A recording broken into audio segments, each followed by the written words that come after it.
Nah, Bapak Ibu sekalian, apa sih kemudian hari ini, siapa sih kira-kira yang mau ngerusak Pancasila ini?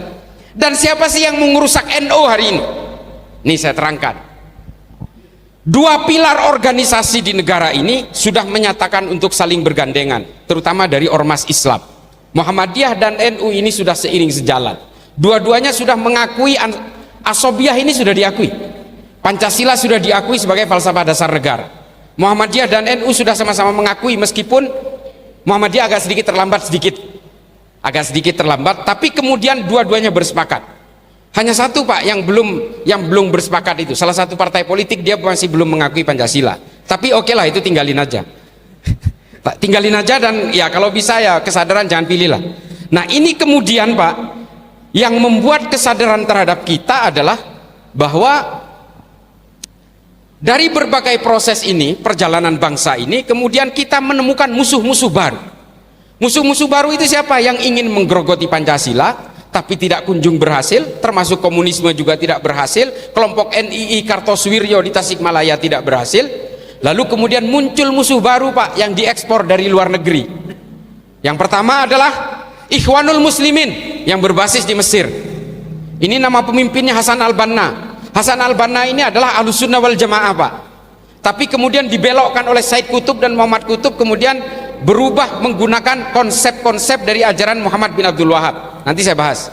Kemudian yang kedua adalah Hizbut Tahrir. Ini gerakan politik yang berasal dari Palestina, yang kemudian hari ini berusaha meracuni anak-anak muda kita dan kita semua. Yang ketiga adalah kelompok Wahabi. Ini jelas-jelas dari Arab Saudi.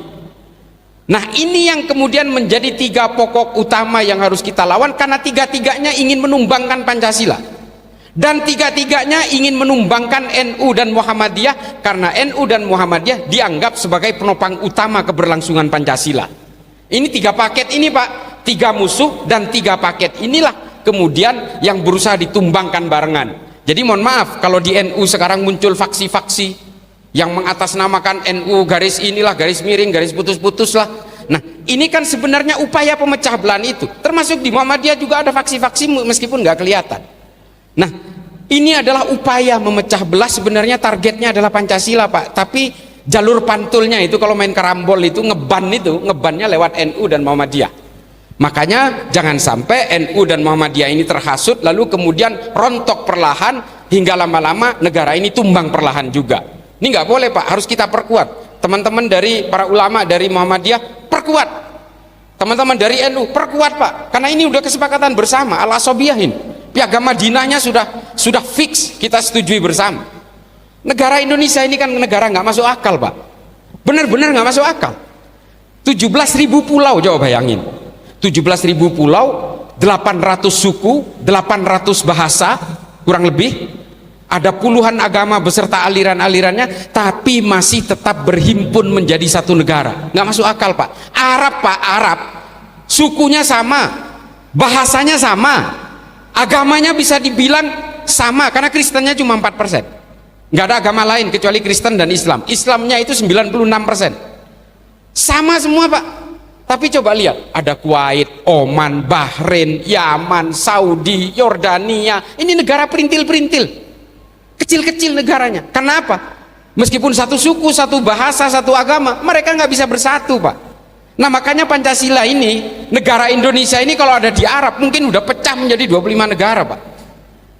Tapi kita kan enggak, sampai sekarang masih bisa bersatu. Timor Leste itu lepas karena kita salah caplok Pak. Karena itu sebenarnya jalan Portugis, kita memaksakan untuk mendapatkan Timor Leste, tapi sebenarnya tidak didukung oleh perjanjian masa lalu. Makanya akhirnya ya lepas aja. Tapi kalau KKB Papua ya harus bertahan Kak, karena itu adalah warisan dari kolonial Belanda yang seharusnya memang masuk ke wilayah Indonesia. Cuma hari ini kan bajingan semua yang ada di sana itu, nggak paham sejarah. Nah ini kemudian yang harus kita pahami adalah bahwa kemudian kelompok-kelompok yang tiga ini berusaha menggembosi kita semua Pak, memecah belah kita. NU juga jangan tenang-tenang Pak, di dalam itu ngobok-ngobok Pak. Kelompok Ikhwanul Muslimin ini yang paling bahaya. Ikhwanul Muslimin ini ubudiahnya sama, mereka maulidan juga, tahlilan juga, ziarah kubur juga, kalau ada yang meninggal dibacain talqin juga, sama Pak. Tapi tujuannya tetap khilafah Pak. Tujuannya tetap khilafah mereka itu. Itu bedanya dengan NU.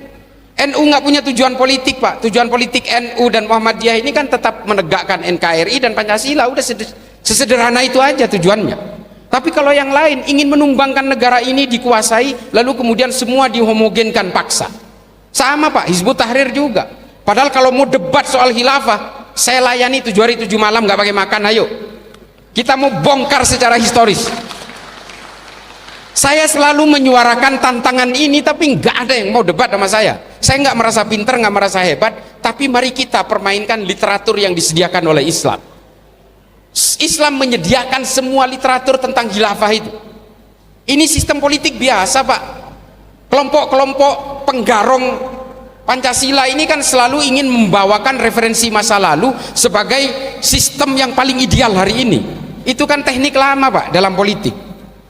Ini kan kemudian yang meluluh lantakkan berbagai kehidupan beragama kita ini kan tujuan politik, Bu.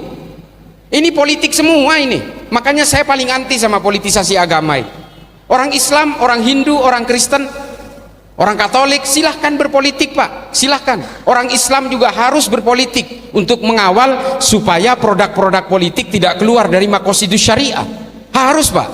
Tapi jangan jadikan agama ini sebagai kendaraan untuk mencapai kekuasaan. Karena kata Ibnu Rus, kalau ada penguasa yang menggunakan agama sebagai kendaraan menuju kekuasaannya, kelak kejahatan-kejahatannya pun akan dibenarkan dengan menggunakan dalil agama. Ini Ibnu Rus. Dan akhirnya banyak praktek seperti itu. Banyak, Pak, yang mengatakan saya partai Islam, saya akan memperjuangkan Islam, sayalah Islam, pilih saya. Setelah berkuasa korupsi juga, Pak. Ada itu, gak usah disebut lah. Nah, ini kan adalah anomali-anomali dan penipuan-penipuan atas nama agama yang membajak kesalehan, membajak simbol-simbol agama. Makanya saya paling anti dengan partai baru yang akan berkampanye di masjid, mengatakan masjid adalah tempat jihad politik. Karena dulu Nabi menggunakan strategi perang dan berbagai anjuran politik itu di masjid, katanya. Beda, Pak. Zaman Kanjeng Nabi itu menggunakan masjid, merumuskan strategi perang itu untuk melawan musuh bersama. Musuh kalian dan musuh saya sama, mari kita lawan sama-sama. Kalau hari ini kan enggak, Pak. Partai politik itu kampanye di masjid, orang-orang yang merasa tidak punya musuh kemudian dipaksa untuk melawan musuh saya. Itu bedanya. Para ulama ketika melawan penjajah Belanda juga menyuarakan berbagai ijtihad politiknya dari masjid, karena musuhnya musuh bersama, namanya penjajah Belanda. Itu musuh kita. Tapi kalau hari ini enggak, kalangan muslimin semua, mari kita lawan semua musuh saya. Kan musuhnya dia doang, Pak. Hanya musuhnya dia yang disuruh lawan dan mengajak kita. Nah, inilah penyimpangan itu. Dan mereka yang suka berkampanye di masjid, saya nggak mau nyebutin capres lah, semuanya juga kok, semuanya sama itu. Saya memang nggak ada lah, udahlah pokoknya gini, sayangilah agama ini, jangan kemudian dijadikan kendaraan-kendaraan politik. Karena suatu saat mereka juga memiliki kejahatan, kita kan manusia biasa, Pak. Nah, kemudian orang-orang yang memaksakan untuk mengatakan, oh masjid harus punya jihad politik, ya lihatlah sejarah lah, bagaimana Khalifah Umar bin Abdul Aziz sampai mengeluarkan ketetapan bahwa khotib Jumat harus membawakan surat An-Nahl ayat 90 di bagian akhirnya. Nah, ini kan di masjid kita sampai dilakukan sampai hari ini. Itu kenapa? Karena dulu, Pak, masjid itu tempat caci maki. Ibu sekalian, dulu masjid itu tempatnya mencaci maki lawan politik. Kalau masjidnya itu masjidnya Muawiyah, lalu kemudian mencaci maki Sayyidina Ali. Kalau itu masjidnya Sayyidina Ali, tempat mencaci makinya Muawiyah. Dari dalam masjid mereka sholat bareng, sampai keluar itu bunuh-bunuhan. Makanya kemudian Khalifah Umar bin Abdul Aziz, Khalifah kelima dari Bani Umayyah, mengeluarkan ketetapan khotib harus membawakan surat An-Nahl ayat 90. Innallaha ya'muru bil adli wal ihsan wa ita'i dzil qurba wa yanha 'anil fahsya'i wal munkari wal baghi ya'idukum la'allakum tadhakkarun. Ini supaya orang ingat bahwa kita semua ini adalah harus membangun kebersamaan.